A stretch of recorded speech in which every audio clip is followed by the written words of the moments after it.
This is just going to be a very quick video, more so because I'm just testing out this camera.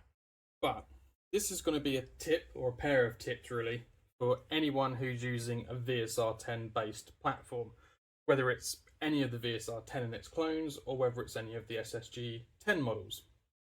To be fair, anything that uses this sort of system is going to benefit from this.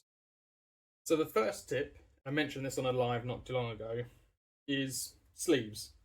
Sleeves for your outer barrel.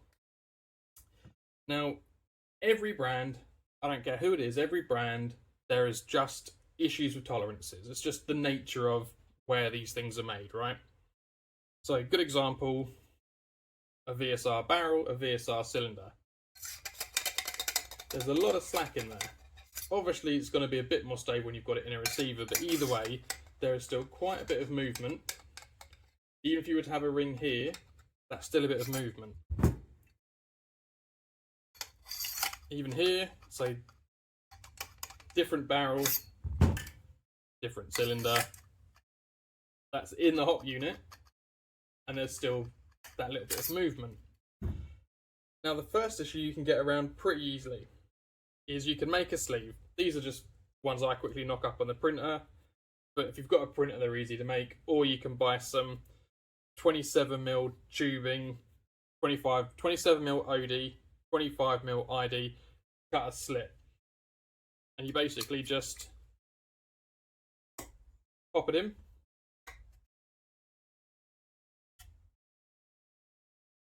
and then if you need to, you can give it a sand, lubricate it, but once that's in, solid. You can take another barrel, put it in,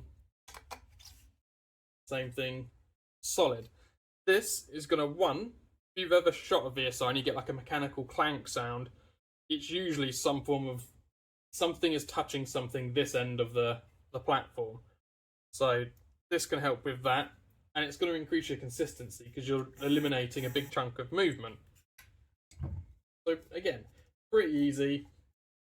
Yes, excuse me, hanging my bloody eye. Pretty easy.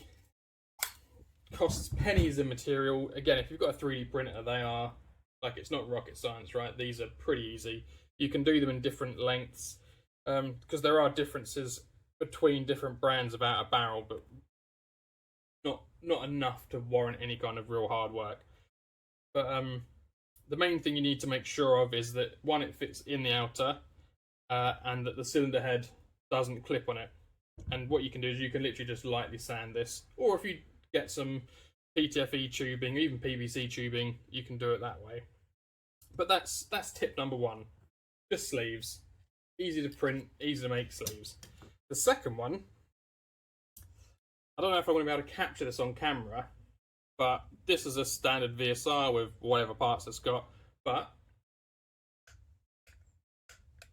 see, there's a bit of movement there.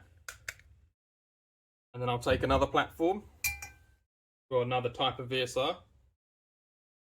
So bear in mind, this isn't cocked, right? This is just... So this is a tip that I've been shouting about for years, and that is a small 1mm O-ring on the end of your nozzle. Just there. You'll see it on the end of this one too. See that? And all that does is, when you've got this cylinder in, I'll do it on this one as an example. So hopefully you can get this on this new camera. So get it to focus. Just here. Okay, cool. So imagine this is all put together, and you've cocked it, and you've got a little bit of that same little bit of movement there.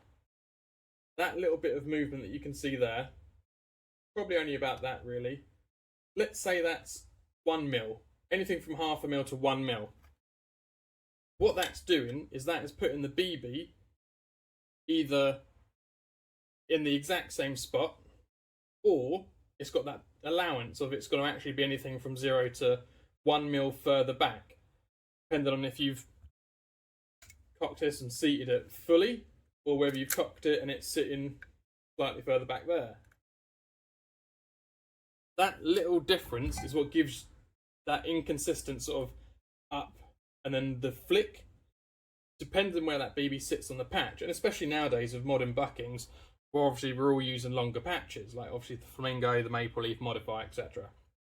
So that teeny tolerance, that little bit of forward and backwards movement, which is changing that placement of BB every shot, sounds like it's such an insignificant movement that people neglect it.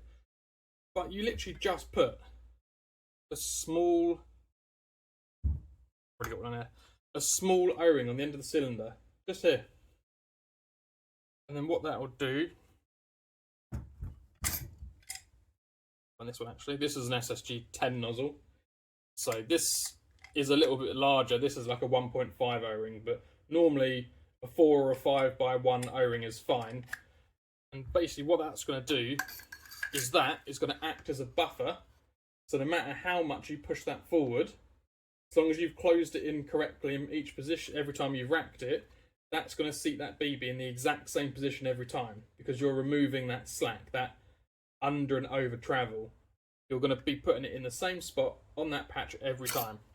And for the sake of literally, I don't even know what a single O-ring like this would cost. You could probably buy a pack of 100 of them for a couple of quid. Nothing fancy, simple O-ring. Again, just print something like this as well.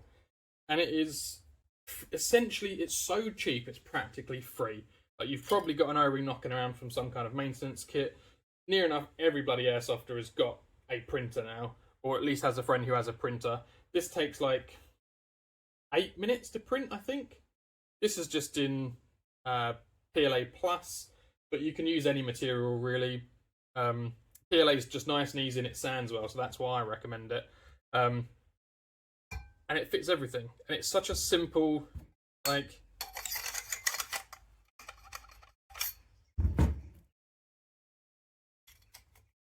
sleeving, job done. Like, the difference is night and day for something so simple. And I keep speaking about it on lives, and then someone suggested that I literally just chuck up a quick and easy video showing what I mean about the sleeves and the O-ring. This works on anything, like any platform where you've got a cylinder going into an outer and there's a significant piece of travel, so like this much of the cylinder ends up there. You can use a sleeve. Things like the Type 96 platforms, M24s, anything like that, you can custom make a little sleeve.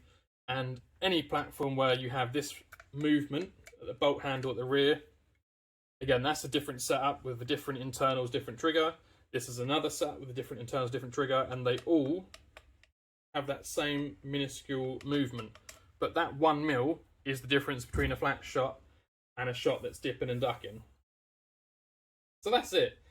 Nothing fancy, no editing is going into this, other than I might make it less bright, because for me, my hands are blowing. But that's it. Easy. Like, I've got these files, so you can just email me and I'll ping them over. Or, to be fair, there's probably something on the likes of Thingiverse or anything.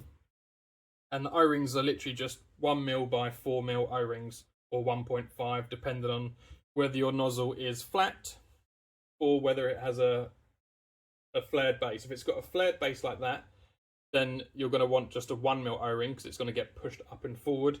If it's got a flush base like this, it's completely flush, you can get away with a 1.5.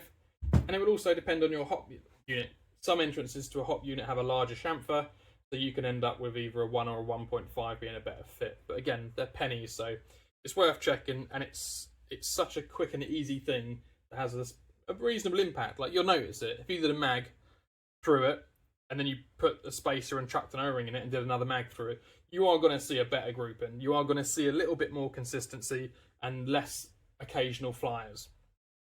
But there you go. That's just a quick tip. I'm going to try and start dumping these into little, I don't know how long this is, but little like 5-minute videos maybe, 10-minute, I don't know how long I've rambled for. Just because they're useful tips, and I kind of just assume everyone knows them because everyone's been doing airsoft and building for a while, but I'm always surprised by the fact there are these little things that people don't know. So yeah, I'm just going to start chucking them on here.